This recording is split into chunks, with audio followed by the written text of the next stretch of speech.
Bhrigu was one of the Saptarishis. He looked into the future and said, this is how human beings will be. Till the end of the world, he predicted. Is he talking about you? No.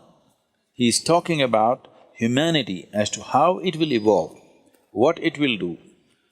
And if the many combinations and permutations, if they are this kind, what will come towards them? If they're that kind, what will come towards them? Like this, he wrote a map. I want you to see this as a sketch. Suppose you make a sketch of the movement of the wind. Here low pressure is happening means we know wind is going to go there. High pressure is happening means we know wind is going to go away from that. So he made a map of humanity. Human consciousness, if it's like this, he will move here, he will move into this kind of womb, he will attract these kind of things, this will happen, that will happen, like this elaborately he went into the whole thing. So Bhrigu Samhita this was called, this is a map of human consciousness till the end of this solar system. How human beings will evolve, what types of human beings will come, what are all the things which will factor. How to read this? He trained people. If an elaborate map is made of something, suppose you take have you seen a topographical map?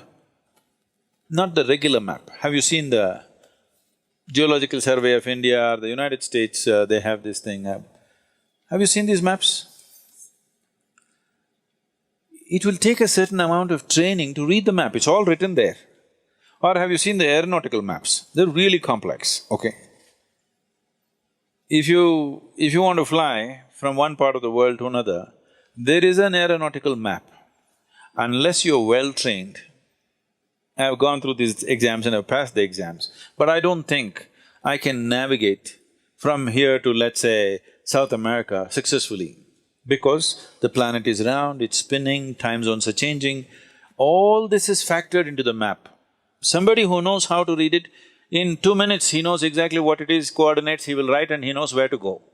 Otherwise, if you don't know how to read it, you spend days with it, months with it, you do not know. So when he wrote this elaborate map of human consciousness, he trained people with a certain dimension of intuitiveness to read this, because this was not all logical stuff. So these people maintained this tradition and came, and it doesn't matter how skeptical you are, what you are, they will say things in your face which will make you feel like an idiot, okay? And it's true, unfortunately. You go sit there in front of Nadi Vaidya, first thing he'll shock you with is, as he said, he will tell you mother's name and father's name. You're finished, you're already floored. Because you've gone from somewhere. It doesn't matter. If you are from some other country, he will tell the first letter, he may not know that you're a Susanna or you're a Tanya, he may not know. He will say, your name starts with T.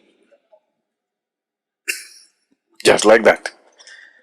Because he's not looking at your background or your future, nothing. He's just reading a map. By reading the map, he's saying, okay, this is the temperature, this is the elevation, this is that. But it's an intuitive map. Unless he's in a certain state, he cannot do that. So always it should happen around the temple. Vaideshwaran temple is made for this purpose, and it generally happens around that. Now for commercial interest, they've moved everywhere.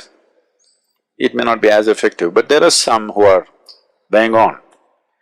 But if you're on the spiritual path, he will refuse to predict your future, if he's a genuine one, always.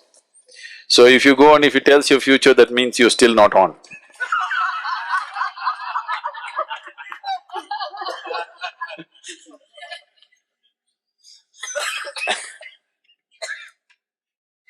So, is destiny fixed? Destiny is not something that's fixed by somebody, it is your own karma. So your software is in a certain way, so naturally it'll function that way. Suppose you have a certain type of software on your computer, whatever you do, it'll do the same thing, isn't it? But can I smash the computer and stop it? I can. But still if you turn it on, the same hard drive, same thing will come on in a new computer. So if you want, I'll tell you, if I tell you you live for 80 and you jump off the mountain today, new computer will buy for you sometime later, but same hardware, same software rather, same thing will happen, nothing new. So they're looking at that aspect of life and trying to interpret it in physical terms, which is an interpretation, where there could be mistakes, always. That interpretation may not always be right. But the reading, the fundamental reading, what is the altitude, what is this, what is that, is correct. How to interpret it is the expertise of an individual person. Not everybody can interpret the same way. So this whole science developed Rigu Samhita, but if you're on the spiritual path, they'll refuse to say because no reading for you. You don't belong in that range.